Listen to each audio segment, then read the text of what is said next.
नमस्कार दोस्तों।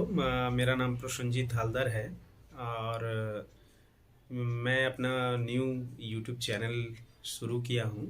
आप लोग का काफ़ी कोऑपरेशन चाहिए। इस चैनल के माध्यम से मैं आप लोग को बहुत सारी इम्पोर्टेंट महत्वपूर्ण जानकारियाँ प्रोवाइड कराऊंगा कॉमर्स के बारे में। सबसे पहले शुरू करने से पहले मैं ये कहना चाहूँगा कि जितने भी 10th पास आउट स्टूडेंट्स हैं वो सोच रहे होंगे कि क्या ले, कॉमर्स ले कि आर्ट्स ले कि साइंस ले। तो मैं मेरे पॉइंट ऑफ व्यू से मैं ये कहना चाहूँगा कि जिसको जो इच्छा है वो उस लाइन में जा सकते हैं। अगर आपको ज़्यादा इंटरेस्ट आर्ट्स में है, आपको लगता है कि फ्यूचर में मैं इसी लाइन में जाऊँगा, तो उस लाइन में जाइए। आपको ज़्यादा याद करने की इच्छा होती है या आप याद रख सकते हैं, आपको आज हिस्ट्री अच्छा लगता है। पहले तो इंटरेस्ट मेन कारण होता है। आपको हिस्ट्री अच्छा लगता है, सिविक्स अच्छा लगता है, पॉलिटिकल साइंस अच्छा लगता है, तो ये सब अच्छा लगता है तो आप आर्ट्स ले सकते हैं। उसके बाद आप कॉमर्स भी ले सकते हैं। अगर अकाउंटेंसी, बिजनेस स्टडीज़, इकोनॉमिक्स और भी बहुत सारे हैं। जैसे आईकॉम में है, अकाउंटेंसी बिजनेस स्टडीज़ है और इकोनॉमिक्स है। उसके बाद बीकॉम पार्ट 1 है, पार्ट 2 है, पार्ट 3 है, एमकॉम है। उसके आर्ट्स में आप जाइएगा, आईए है +2 जो आर्ट्स स्ट्रीम में है। उसके बाद बीए है, एमए है, आगे बहुत सारे हैं और भी है, कोर्सेज हैं। साइंस में भी है। जो लोग सोच रहे हैं मेरा मैथ्स स्ट्रांग है, मैं इंजीनियरिंग में जाना चाहता हूँ या साइंस फील्ड में ही कुछ आगे करना चाहता हूँ, तो उसके लिए जिसका मैथ्स स्ट्रांग है या जो डॉक्टर बनना चाहते हैं, बायोलॉजी लेकर के आगे बढ़ना चाहते हैं, तो अलग अलग है। तीनों में कोई भेदभाव तो नहीं करना चाहिए, तीनों अपने आप में महान है, इस दो तीनों स्ट्रीम। अब इंटरेस्ट की बात है, प्लस ये है कि ये तो मैं कहना चाहूँगा कि जो टेक्निकलिटी से बहुत जगह ऐसा है, बाउंडेशन रहता है तीनों कोर्सेज में। लेकिन अगर स्टूडेंट सक्सेस रेट और इंटरेस्ट, मेन बात है इंटरेस्ट। अगर स्टूडेंट का, आप लोगों का इंटरेस्ट है कि मैं इसी लाइन के लिए बना हूँ, मैं मुझे ये अच्छा लगता है, तो उस लाइन में जाए, आपको सक्सेस मिलेगी ही मिलेगी। चाहे वो कॉमर्स बैकग्राउंड हो, चाहे वो आर्ट्स हो, चाहे वो साइंस हो। कुछ कुछ जगह पे साइंस को थोड़ा टेक्निकलिटी से आप जोड़ सकते हैं, वहाँ पे थोड़ा अदर स्ट्रीम को एंट्री में थोड़ी दिक्कत आती है, थोड़ा बहुत, ये मेरे पॉइंट ऑफ व्यू से। अदरवाइज कॉमर्स, आर्ट्स और साइंस इक्वली तीनों ही काफ़ी अच्छा स्ट्रीम है, बशर्ते आप कितना सक्सेस करते हो। बहुत लोग ऐसे भी हैं जो कॉमर्स लेते हैं, आगे बहुत सोचते हैं। बहुत लोग ऐसे हैं आर्ट्स लेते हैं, कर भी जाते हैं, ऐसा है। बहुत लोग साइंस लेते हैं, तो बहुत लोग साइंस ले करके कर भी नहीं पाते हैं। तो बहुत सारी बातें हैं। अल्टीमेट गोल है आपका इंटरेस्ट और आप कितना सक्सेस होते हैं। सब में कैरियर है। थोड़ी थोड़ी थोड़ी बहुत टेक्निकल चीज़ों के कारण थोड़ी थोड़ी प्रॉब्लम है कि कॉमर्स को उस जगह पे एंट्री नहीं हो सकती है, या साइंस साइंस वाला एंट्री कर लेते हैं या आर्ट्स वाला नहीं जा सकते हैं, तो ऐसा है। लेकिन अल्टीमेटली आप इंटरेस्ट को देखें। सारे स्टूडेंट्स को मैं यही कहना चाहूँगा, आप अपने इंटरेस्ट को देखें। आपका, आप किस में अच्छा करना चाहते हैं, आपका कौन अच्छा लगता है, तो उसके हिसाब से आप चूज़ कर सकते हैं। इस चैनल के माध्यम से मैं आपको बहुत सारी जानकारियाँ प्रोवाइड कराऊंगा। जैसे मैं कॉमर्स के बारे में जानकारी दूंगा, तो मैं फर्स्ट, जैसे 10th पास तक करेंगे आप लोग, तो आप लोग के पास वही जो समस्या आएगी, मैं अभी आपसे जिक्र किया कि आर्ट्स लूँ कि कॉमर्स लूँ कि साइंस लूँ।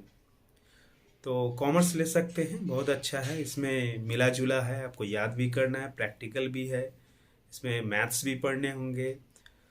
हाँ, बीकॉम में जाइएगा तो आपको मैथ्स मिलेंगे।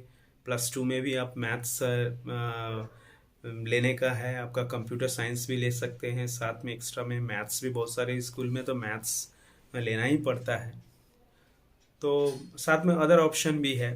तो दोनों मिक्सअप कह सकते हैं कि इसमें याद भी प्रैक्टिकल थ्योरी दोनों है। तो सबसे पहले जो 10th वाले स्टूडेंट है वो अगर कॉमर्स में स्ट्रीम में जाते हैं, काफ़ी अच्छा स्ट्रीम है, इसमें बहुत सारी कैरियर है। तो आप कॉमर्स स्ट्रीम चुने तो आपको जो बुक्स मिलेंगी वो तीन ही आपको पढ़ने होंगे, मेन जो कॉमर्स बैकग्राउंड का। बाकी जो हिंदी इंग्लिश जो अदर लैंग्वेज वगैरह है वो तो रहेंगे ही। मेन है बिजनेस स्टडीज़ रहेगा आपके पास, और इकोनॉमिक्स होगा, और अकाउंटेंसी होगी आपको, फिनेंशियल अकाउंटिंग। उसमें शुरू में बहुत सारे चैप्टर्स आपको थ्योरी को मिलेंगे। फर्स्ट जो मैं मेन चीज़ के बारे में आपको बताऊंगा, अभी मैं बोर्ड भी लाऊंगा, उसमें आपको सब चीज़ बताऊंगा। अभी तो मैं जानकारी ही दे रहा हूँ, उसके बाद मैं प्रैक्टिकल भी आपको सामने बता के बताऊंगा, बना के बताऊंगा। तो सबसे पहला चैप्टर जो शुरुआत है, जो आईकॉम के स्टूडेंट हैं जो 10th पास करके गए हैं, उनको एक चैप्टर मिलता है जिसका नाम है जर्नल। जर्नल को हिंदी में हम लोग को रोजनामचा बोलते हैं। तो आपको पहले नाम से ही आपको पता हो जाता है कि रोज नामचा, रोज का मतलब होता है प्रतिदिन, डेली। तो डेली का जो भी बिजनेस ट्रांजैक्शन होते हैं, जो मॉनेटरी ट्रांजैक्शन होते हैं, उसको डे टू डे जो ट्रांजैक्शन होते हैं उसको रिकॉर्ड किया जाता है एक सिस्टम के, एक फॉर्मेट में, एक सिस्टम के तहत, जिसको कि हम लोग जर्नल बोलते हैं, जर्नल एंट्रीज बोलते हैं। तो जर्नल, और you can say journal entries is a process of day to day record of business transaction. मतलब दैनिक जीवन के जो भी फिनेंशियल बिजनेस ट्रांजैक्शन होते हैं, मॉनेटरी ट्रांजैक्शन होते हैं, उसको हम लोग को जब एक सिस्टम, एक नियम के तहत, एक प्रिस्क्राइब्ड फॉर्मेट में जब उसको हम लोग रिकॉर्ड करते हैं, तो वो उसको हम लोग बोलते हैं जर्नल। वो होता है जर्नल। जर्नल जैसे कि मैं बताया हिंदी में रोज नामचा, रोज प्रतिदिन जो भी ट्रांजैक्शन होते हैं, तो उसके नाम में हम लोग जो रजिस्टर में, जो खाता में हम लोग उसको मेंटेन करते हैं कि ये ट्रांजैक्शन हुआ, उससे इतने पैसे लेने, वहाँ पे खर्चा हुआ इतना, तो उसको रिकॉर्ड करते हैं। उस रिकॉर्ड करने को ही हम लोग, उस रिकॉर्ड को जर्नल बोलेंगे, और रिकॉर्ड करने के तरीके को हम लोग जर्नलाइजिंग बोलेंगे। So, journal is the record of all business transactions through journalizing, you can say. So, ये जर्नल है, इसमें एक फॉर्मेट एक दिया हुआ है। आप लोग बुक जब खोलेंगे तो उसमें देखेंगे कि जर्नल में कॉलम रहेंगे, बहुत सारे रोज रहेंगे। पहला फर्स्ट कॉलम में डेट होगा, उसके बाद आपका पर्टिकुलर्स होता है, उसके बाद एक आता है एलएफ रहता है, जिसको हम लेज़र फोलियो बोलते हैं, उसको हिंदी में बोलते हैं खाता पृष्ठ संख्या। क्योंकि जर्नल से लेज़र जब आप बनाएंगे तो लेज़र का संख्या जर्नल के संख्या से टैली, खाता पृष्ठ संख्या उसको बोलते हैं। वहाँ उसमें प्रैक्टिकली आप जब पढ़ाई करेंगे तो वो कॉलम खाली रहता है। जब एग्जाम में है फॉर्मेट बनाएंगे, उसमें जर्नल एंट्री करेंगे तो वो खाली रहेगा। लेकिन जब कहीं आप जॉब वगैरह रियलिटी में जर्नल आप बनाएंगे तो वहाँ वो लेज़र फोलियो का काफ़ी इंपॉर्टेंट रोल रहता है, वहाँ मेंटेन करना पड़ता है। तो पहला डेट कॉलम हो गया, उसके बाद पर्टिकुलर्स होगा, उसके बाद आपका लेज़र फोलियो रहेगा, उसके बाद अमाउंट रहेगा, उसके बाद एक और अमाउंट कॉलम का, नो राइट साइड में दो अमाउंट कॉलम का होगा। ऊपर में आपको लिखना पड़ेंगे journal entries in the books of dot dot dot. अगर आपको कोई क्वेश्चन मिलता है कि किस कंपनी का आप जर्नल एंट्रीज कर रहे हैं, किस ऑर्गेनाइजेशन का कर रहे हैं, किस फर्म का कर रहे हैं, तो उसका वहाँ पे नाम भरेंगे। अगर नाम नहीं क्वेश्चन में दिया है तो सिर्फ लिखेंगे ऊपर सबसे हेडिंग में journal entries in the books of dot dot dot. और फॉर्मेट जैसा मैंने बताया मैं लिखता, अभी मेरे पास बोर्ड नहीं है, वो बोर्ड आ जाएगा तो मैं आप लोग को बताऊंगा भी। तो उसके बाद फॉर्मेट डेट हो गया, पर्टिकुलर हो गया, लेज़र फोलियो एलएफ हो गया, एल डॉट एफ डॉट। उसके बाद अमाउंट हो गया, डीआर अमाउंट, ऊपर सबसे उसके ऊपर डीआर लिखना है, उसके बाद जो रो में अमाउंट, उसके बाद बगल वाला एक अमाउंट का रो होगा, उसके ऊपर सी आर। ये डी आर क्या है? हाँ, सी आर क्या है? डी आर और सी आर ये सिंबल है। D R is for debit and C R is for credit. So ये सब चूंकि जो सब 11th में जाएंगे उसके लिए पूरा ये रॉ चीज़ है, नया चीज़ है। ऐसा अब अकाउंटेंसी 10th में आपको लोग को नहीं मिला होगा। अगर आप 10th से जब आप जाएंगे 11th में बीए में लेंगे तो बहुत सारी चीज़ें आपको मिलेगी सेम सेम। जैसे कि आपको अगर आपको वहाँ पे आर्ट्स में हिस्ट्री पढ़ना मिल सकता है, सिविक्स पढ़ने के लिए मिल सकता है, तो ये सब कॉमन है जो already you have studied in your earlier classes. लेकिन जब आप कॉमर्स लेंगे तो फुली डिफरेंट हो जाएगा। लेकिन वही साइंस लेंगे तो साइंस में भी बहुत केमिस्ट्री फिजिक्स आप लोग पढ़ते ही, हर कोई, आप लोग क्या, हम लोग भी हर कोई पढ़ के ही गया है। तो साइंस में आपको कनेक्शन मिलेगा और आपको आर्ट्स में कनेक्शन ज़्यादा मिलेगा। ये दोनों में ज़्यादा आपको कनेक्शन मिलते हैं। लेकिन कॉमर्स में जाइएगा, हाँ, इकोनॉमिक्स में आपको कनेक्शन थोड़ा लगेगा, क्योंककि 9th-10th में इकोनॉमिक्स भी हम लोग के समय तो इकोनॉमिक्स था, एक एक्स्ट्रा मैथ्स भी होता था और एक अलग से इकोनॉमिक्स भी हुआ करता था सब्सिडरी पेपर में, माने एक्स्ट्रा पेपर में। तो जिसको मैथ्स पसंद है वो मैथ्स लेते थे, जिसको इकोनॉमिक्स पसंद है वो इकोनॉमिक्स लेते थे। तो उस लिहाज से, लेकिन वो जो इकोनॉमिक्स है और 11th 12th का, बेसिकली 12th का जो इकोनॉमिक्स है वो डिफरेंट रहेगा। 11th का कुछ कुछ में मिलता है, थियोरिटिकल ज़्यादा रहता है कि इंडियन इंडिपेंडेंस के पहले कैसा था, क्या क्या था, क्या पंचवर्षीय योजना जो प्लानिंग वगैरह है। तो उस लिहाज से आप कह सकते हैं कि जो फुल्ली डिफरेंट तो रहेगा, लेकिन जो 11 का थोड़ा थोड़ा टैली करेगा इकोनॉमिक्स में, तो जो लोग इकोनॉमिक्स लेंगे तो उसके लिए रहेगा। लेकिन हम, मेरे ख्याल से आप लोग को लगेगा आप जब आप जाएंगे कि पूरी तरह से दूसरा है, एकदम डिफरेंट है। ना हिस्ट्री है, ना सिविक्स है, ना केमिस्ट्री है, फिजिक्स है, ये सब कुछ नहीं रहेगा आपके पास। एकदम कॉमर्स एक थोड़ा सा नया दुनिया में आप लोग प्रवेश करेंगे, जो कि रियल दुनिया, वही चीज़ जो हम लोग के आसपास में घटता है वो सब आपको मिलेगा।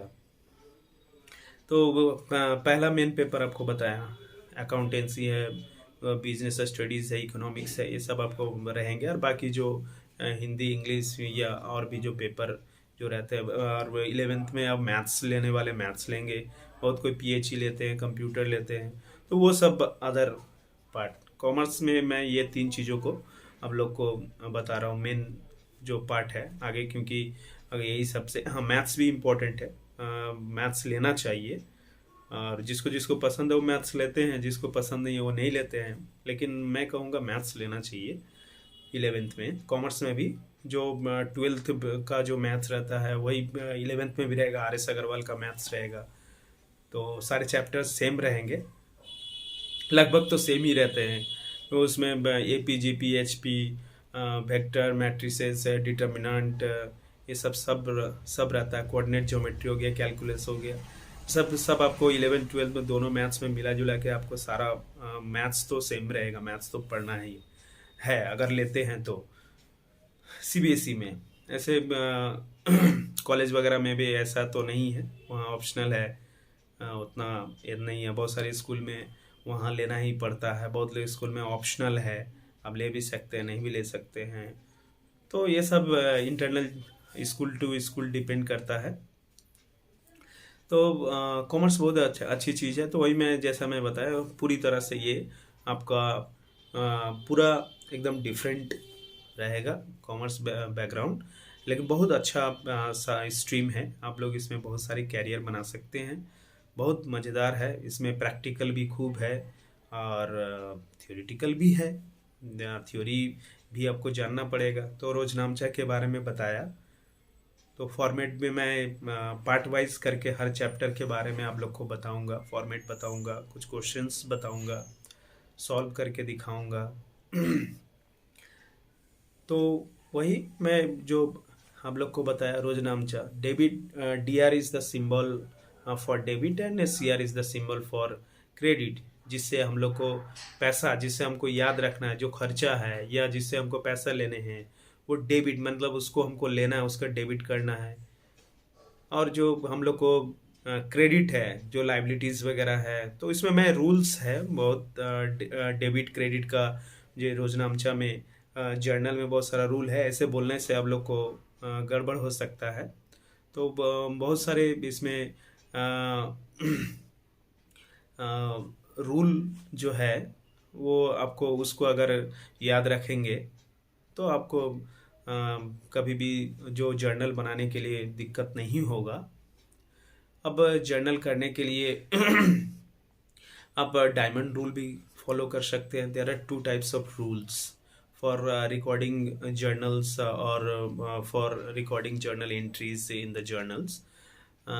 First is traditional approach, that is a golden rule, and second is the modern approach, that is a diamond rule. According to a traditional approach, you have to understand and you have to firstly find out the name of accounts, and you have to know the name of account according to golden rule के हिसाब से तीन प्रकार के account होते हैं। पहला है पर्सनल अकाउंट, दूसरा है रियल अकाउंट, तीसरा है नॉमिनल अकाउंट। ये होता है गोल्डन रूल में। गोल्डन रूल क्या है? ये ट्रेडिशनल अप्रोच हुआ करता था। तो ट्रेडिशनल जो अप्रोच था, ट्रेडिशनल अप्रोच में जो पहला अकाउंट था personal account. Personal Ram's account हो सकता है। अब जो पर्सनल कोई नाम व्यक्ति है उसके आगे एपोस्ट्रॉफी राम्स अकाउंट, इस टाइप से आप लोग लिखेंगे। तो जो पर्सनल किसी संस्था का नाम हो, आदमी का नाम हो, उसका नाम उसमें आता है, तो वो पर्सनल आपका आ जाएगा। रियल अकाउंट में जनरली संपत्ति वगैरह जो होते हैं, एसेट्स अकाउंट वगैरह आते हैं, वो रियल में आते हैं। वास्तविक अकाउंट उसको हम लोग बोलते हैं। और नॉमिनल अकाउंट में आपका जो खर्चे वगैरह आते हैं वो उसमें नॉमिनल अकाउंट में आपका आएगा। जितना खर्चा है, दैट मीन्स एक्सपेंसेस है, और आपका लॉस है, ये सब आपका रेंट का है, सैलरीज है, एंड और अदर टाइप का जो एक्सपेंसेस है वो आपका नॉमिनल अकाउंट में ही आता है।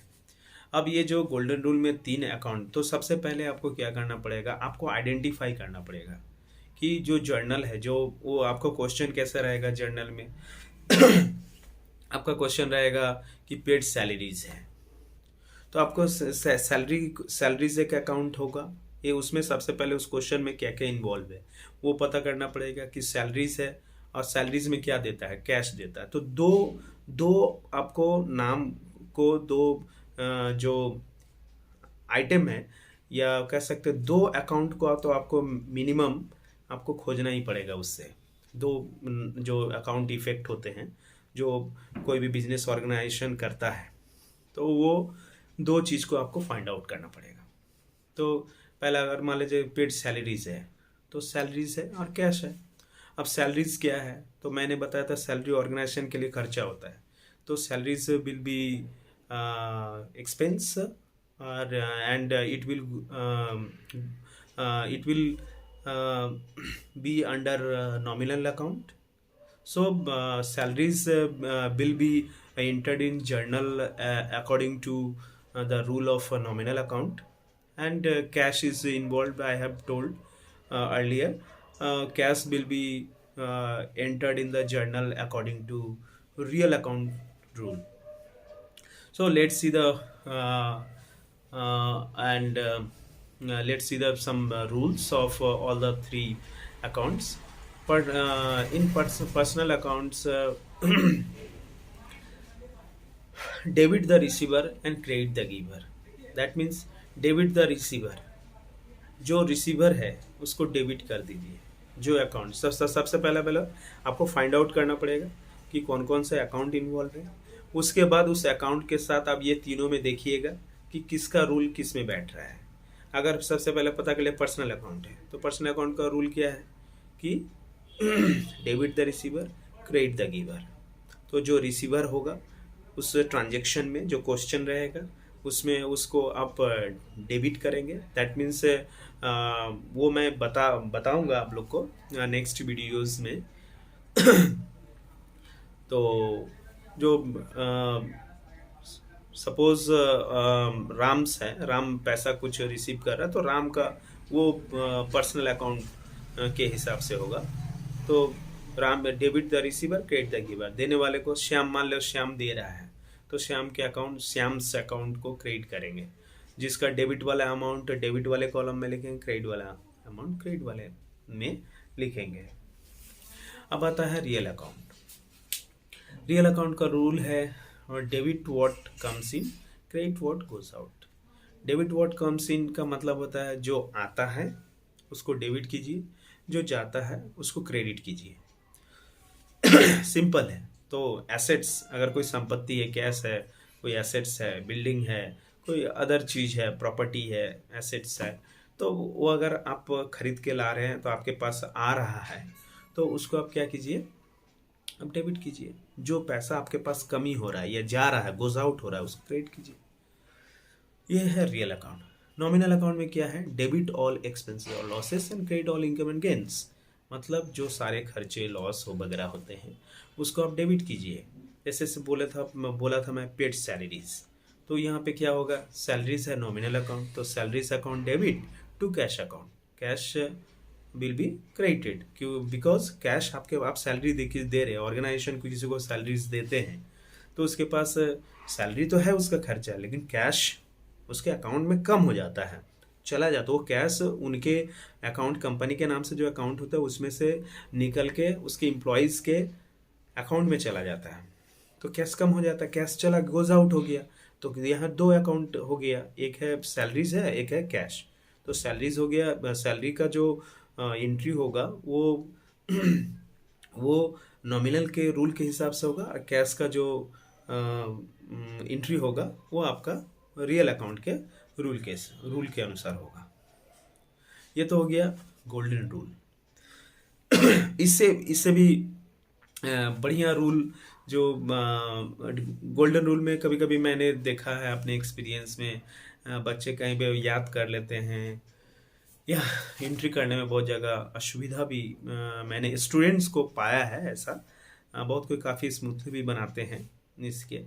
नेक्स्ट जो मॉडर्न अप्रोच है वो उसमें तो मैं देखा हूँ कि बहुत रेयरली गलती होता है, उस रूल के हिसाब से बनाता है, मतलब ना के बराबर नहीं होता है मेरे कहने के अनुसार, ये मेरा मानना है।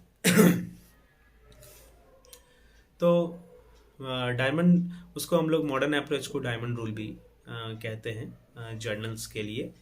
तो उसके according to modern approach or diamond rule, there are 5 types of accounts. First is a capital account, second is liabilities account, and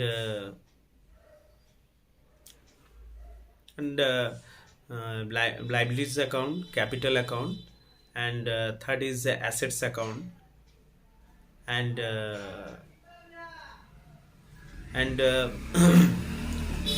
so fourth one is capital account, and second liabilities, assets, and loss and gain, loss and expenses, and profit and gains account. So simple. The capital, if capital increase, that means it will be credited. Capital decreases, that means it will be debited. Liabilities increases, so credited. Decreases, so debited. Assets increases, debited. Decreases, credited. Losses increases, debited. Decreases, credited. And income increases, profit, credited. And income if comes down, that means कम हो जाता है, घट जाता है income, तो debited. ये आपका modern approach के अनुसार है। अब इसमें विस्तार से हम लोग नेक्स्ट वीडियो में चर्चा करेंगे। वीडियो काफ़ी लंबा हो जा रहा है, और आप लोग का सहयोग चाहिए मेरे साथ। मुझे आप लोग को बहुत अच्छी अच्छी जानकारी दूंगा, बहुत गाइड करूंगा, आप लोग को पढ़ाऊंगा। तो 11th क्लास के स्टूडेंट जो कॉमर्स के चुनना चाहते हैं वो इस वीडियो को देखें।